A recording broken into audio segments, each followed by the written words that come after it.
नमस्कार, मैं कशिश और स्वागत है आपका मेरे खास प्रोग्राम राजनीतिक गलियारा में। आज का मुद्दा है कि सचिन पायलट को कौन सा पद और कब तक।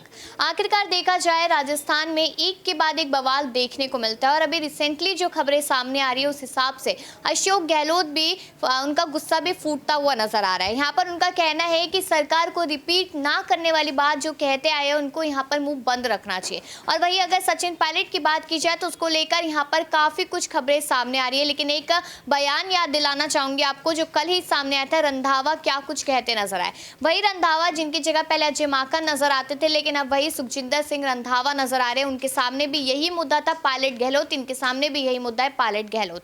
यहाँ पर उन्होंने कहा कि डिप्टी सीएम की अगर बात की जाए तो मैं भी रह चुका हूँ, मैंने भी ये पद अपनाया था, इस तरीके से उन्होंने कहा। और कहीं ना कहीं इशारा उनका यहाँ पर पायलट की तरफ था। तो यहाँ पर पायलट को क्या डिप्टी सीएम का पद अगर उन्हें मिलता है तो क्या उन्हें वो पद संभाल लेना चाहिए, या फिर वो अगर जो मुख्यमंत्री बनने के ख्वाब देख रहे हैं जिसको लेकर वो खुद तो कुछ नहीं कह रहे, लेकिन हाँ अपने समर्थकों द्वारा लगातार बुलवा रहे हैं, क्या उसी पद से उनको संतुष्टि मिलेगी, इसको लेकर यहाँ पर सवाल खड़े हो रहे हैं। लेकिन आज की जो जानकारियां सामने है उसमें यहाँ पर गोविंद सिंह डोटासरा का भी गुस्सा फूटता नजर आया। उन्होंने भी ये बात कही कि तेरा गुट मेरा गुट वाली चीज हमें खत्म कर देनी चाहिए, क्योंकि 2023 में हमें सरकार को रिपीट कराना है, किसी गुट को नहीं। और वहीं पर राजेंद्र गुड़ा की बात की जाए तो बीएसपी में थे, उसके बाद यहाँ पर कांग्रेस पार्टी में वो आए और अब यहाँ पर उन्होंने कहा कि हम किसी नेता के कहने पर नहीं आए, हम आला कमान की इज्जत करते और आला कमान के कहने पर हम पार्टी में आए थे। लेकिन अब राजेंद्र गुड़ा जो यहाँ पर पायलट के खिलाफ थे वो पायलट के साथ में नजर आए। तो यहाँ पर सवाल मेरा दीपक से रहेगा इन्हीं सारे मुद्दों को लेकर और पायलट को जिम्मेदारी मिलने को लेकर, क्योंकि बार बार यही बात की जाती है कि जिम्मेदारी दी जाएगी। लेकिन अभी जो रंधावा का यहाँ पर एक फैसला सामने आया, उनका एक बयान सामने आया डिप्टी सीएम को लेकर, क्या कहीं ना कहीं वो पायलट के लिए इशारा था? देखिए, बिल्कुल हो सकता है, क्योंकि अगर उप मुख्यमंत्री की पद की बात करें तो वो भी बड़ा पद होता है। विधायकों से तो अलग ही अपनी एक पहचान होती है और बड़ी मुश्किल से वो भी एक ऐसे राज्य में जहाँ पर सरकार का रिवाज चलता है, 5 साल बीजेपी 5 साल कांग्रेस, वहाँ पर आपको डिप्टी सीएम का पद भी मिल रहा है। और उस पद पर रहते हुए अगर आप अपनी भूमिका दिखाते, अपनी काबिलियत दिखाते तो जनता को पसंद आती है। और अगर नहीं चाहिए था वो पद तो पहले ही मना कर देते, आपको इस्तीफा देना पड़ा 2 साल के बाद। वो गलत मैसेज गया जनता के बीच और उसका फायदा बीजेपी उठाएगी और उसके ऊपर कई सारे सवाल भी खड़े होंगे। अभी यहाँ पर सवाल इस बात को लेकर भी हो रहे हैं कि राजस्थान में जो पेपर लीक का मामला सामने आया उस पर हनुमान बेनीवाल ने जिस तरीके से बातें रखी, उन्होंने कहा कि पायलट को अब खुलकर बोलना चाहिए। जब बात युवाओं की आई, जब बात युवाओं से समर्थन की आती है तो पायलट सामने आते हैं, उनसे मदद मांगते हैं। लेकिन जब अब युवाओं के लिए बोलने की बारी आई तो पायलट चुप है। आखिर किसके कहने पर चुप है, क्यों चुप है? क्या पायलट को मुख्यमंत्री पद देंगे इसलिए वो चुप है ताकि कांग्रेस पार्टी के साथ उनकी कुछ शर्तें हो, कुछ डील हुई ऐसी हुई हो? ये सारी बातें अब लगातार सियासी बाजारों में शुरू हो चुकी है कि पायलट को लेकर फैसला हो चुका है, लेकिन पायलट को अब चुप रहना होगा। पायलट को वही अपमान का घूंट पीना होगा, तब जाके उनको पर कोई फैसला हो सकता है। लेकिन यहाँ पर अगर देखा जाए तो राहुल गांधी की अगर बात की जाए तो राहुल गांधी ने कहा था कि मेरे जाने के बाद भी यहाँ पर मामले जो है वो शांत रहेंगे, लेकिन ऐसा नहीं हुआ। गहलोत एक बार फिर पायलट पर तंज कसते नजर आए और अभी भी लगातार ऐसी हरकतें करते नजर आ रहे हैं। और वो गद्दार वाला बयान तो सबको याद ही है यहाँ पर कि किस तरीके से कहा था, लेकिन शायद अगर गहलोत की जगह वो बयान कोई और देता तो बुरी तरह फटकार लगती, लेकिन गहलोत को नहीं लगी। तो क्या माना जाए कि राहुल गांधी, सोनिया गांधी, मल्लिकार्जुन खड़गे, केसी वेणुगोपाल, ये लोग चाहते ही नहीं है कि गहलोत कभी भी सीएम पद छोड़े?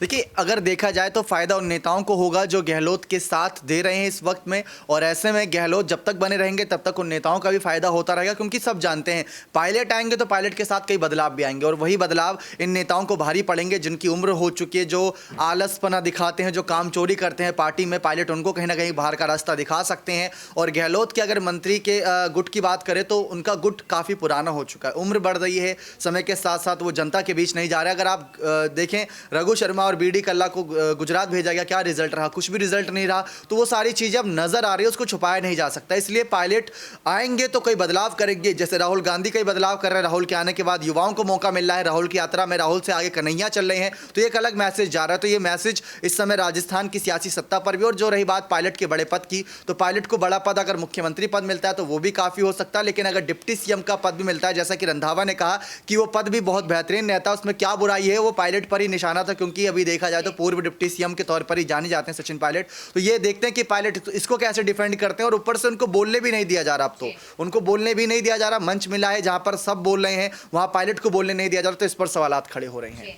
यहाँ पर यही बात है क्योंकि गहलोत तो लगातार बयान देते नजर आए थे, लेकिन यहाँ पर अगर सचिन पायलट की बात की जाए तो वो अभी चुप्पी साधे हुए नजर आ रहे हैं, जिस पर लगातार यहाँ पर सवाल बन रहे हैं। यहाँ पर एक सवाल मेरा ऋतिक से भी रहेगा, अगर देखा जाए राजस्थान की तरफ, यहाँ पर सीधा सवाल यही है कि रंधावा ने निशाना साधा है बिना नाम लिए डिप्टी सीएम पद को लेकर, तो क्या आपको लगता है कि सचिन पायलट कभी इस बात के लिए राजी हो पाएंगे? देखिए, अभी आपने दीपक से एक सवाल पूछा था कि क्या मन ही नहीं है कांग्रेस का कि सचिन पायलट जो है सीएम बने। देखिए, गहलोत को लेकर लगातार कांग्रेस के जितने पार्टी के आला कमान है उनकी तारीफ करते नजर आते हैं। आप देख लीजिए, गद्दार बोलने के बावजूद भी किसी ने कुछ बड़ी बात नहीं की। राहुल गांधी भी जो है 18 दिन तक भारत जोड़ो यात्रा राजस्थान के अंदर करते रहे। एक ही मंच पर आपको खड़गे, सचिन पायलट, तमाम नेता नजर आए, उसके बावजूद भी कोई जिक्र नहीं किया गया। जबकि सचिन पायलट को जो हिमाचली कमान सौंपी गई थी, उन्होंने जीत दर्ज करवाई, कहीं ना कहीं प्रियंका गांधी का ओहदा भी बढ़ाया है। तो मुझे लगता है कि राजनीति अभी की जा रही है, लेकिन जब जैसे ही दिसंबर का महीना ये खत्म होगा, नई साल लगेगी और विधानसभा चुनाव का आगाज होगा, मुझे लगता है कि यहाँ पर सचिन पायलट को ही आगे किया जाएगा। सीपी जोशी चुप्पी नहीं तोड़ रहा, लेकिन सचिन पायलट ने जो करके दिखाया है उसकी बदौलत प्रियंका गांधी, सोनिया गांधी और मल्लिकार्जुन खड़गे भी जो है कहीं ना कहीं सचिन पायलट के लिए फैसला सुनाते नजर आएंगे। आपने एक बयान सुना होगा, खड़गे ने एक बयान दिया था कि कांग्रेस युवाओं की खोज में है और कांग्रेस चाहती है कि युवा आगे आए। तो आप समझ सकते हैं कि राजस्थान में युवा चेहरा कौन है, सचिन पायलट, और नारे भी लग रहे हैं। तो मुझे लगता है कि सचिन पायलट के लिए जो है खड़गे फैसला जरूर करेंगे। यानी कि अभी नहीं तो हमें थोड़ा और इंतजार करना पड़ेगा यहाँ पर सचिन पायलट के पक्ष में कोई भी फैसला लिया जाए। यहाँ पर अभी भी यही सवाल लगातार बने हुए कि अगर डिप्टी सीएम का पद भी नहीं चाहिए उन्हें, तो आखिरकार अगर मुख्यमंत्री का पद चाहिए तो क्या वो उन्हें मिल भी पाएगा, नहीं मिल पाएगा, और इसके लिए क्या कुछ वो कर सकते हैं, इसी तरीके के सवाल यहाँ पर बने हुए। तो मेरे साथ यहाँ अबरार भी है, इनसे भी कुछ सवाल यहाँ पर लेंगे। यहाँ पर अगर देखा जाए, ऋतिक ने भी कहा कि कहीं ना कहीं मल्लिकार्जुन खड़गे की बात उन्होंने कही कि शायद उन सबको दिख गया कि पायलट है तो यहाँ पर फायदा हो सकता है, क्योंकि युवा चेहरे की बात की जाती है, जहाँ कन्हैया कुमार को लगातार आगे किया जा रहा है। तो पायलट में इतनी देरी क्यों हो रही है, पायलट को आगे क्यों नहीं किया जा रहा है? देखिए, दरअसल कांग्रेस पार्टी 2023 विधानसभा चुनाव को मद्देनज़र रखते हुए तमाम कदम उठा रही है, और जाहिर सी बात है कि अगर इस समय अशोक गहलोत के खिलाफ कोई बड़ा फैसला लिया जाता है पार्टी हाईकमान के द्वारा, तो कहीं ना कहीं अशोक गहलोत पार्टी में उस टूट को फिर से दिखा सकते हैं। क्योंकि उन्होंने, अब देखिए कि 92 विधायकों का इस्तीफ़ा जो है सीपी जोशी के सामने रखवाना कोई छोटी बात नहीं थी, लगभग पूरी पार्टी ही ख़त्म हो जाती थी। तो ऐसे में कहीं ना कहीं कांग्रेस पार्टी ने ये सोचा है कि दरअसल दोनों जो है चेहरों के बीच के संतुलन को बनाते हुए कम से कम विधानसभा चुनाव तक जो है इस पूरे मुद्दे को ठंडे बस्ते में रखना, ताकि लोगों के बीच जो असमंजस की स्थिति है वो उस तरीके से उभर ना पाए। क्योंकि भारतीय जनता पार्टी भी काफ़ी ज़्यादा सक्रिय हो गई है, जन आक्रोश रैली जो है पूरे राजस्थान में निकाली जा रही है, लोगों से संवाद किया जा रहा है, तो जनता को एक विकल्प जो है दिखता हुआ नजर आ रहा है बीजेपी के रूप में। तो और कांग्रेस, सवाल है मेरा यहाँ पे कि डिप्टी सीएम पद सचिन पायलट अपनाएंगे, नहीं अपनाएंगे, अगर दिया जाता है उस पर क्या राय है? देखिए, डिप्टी सीएम पद की लड़ाई बिल्कुल भी नहीं है, सीएम पद की लड़ाई है। तो जाहिर सी बात है अगर सचिन पायलट को डिप्टी सीएम के लिए ऑफर किया भी जाता और अगर वो मान जाते हैं तो जाहिर सी बात है कि ये लड़ाई पूरी तरीके से ख़त्म हो जाएगी। लेकिन सीएम पद की लड़ाई है और अब ये लड़ाई काफ़ी ज़्यादा गंभीर रूप इख्तियार कर चुकी है। तो जाहिर सी बात है कि कांग्रेस पार्टी को, चाहे वो चुनाव से पहले हो या चुनाव के बाद हो, इस पूरे फैसले का जो आप कह सकते हैं हल तलाशना ही होगा।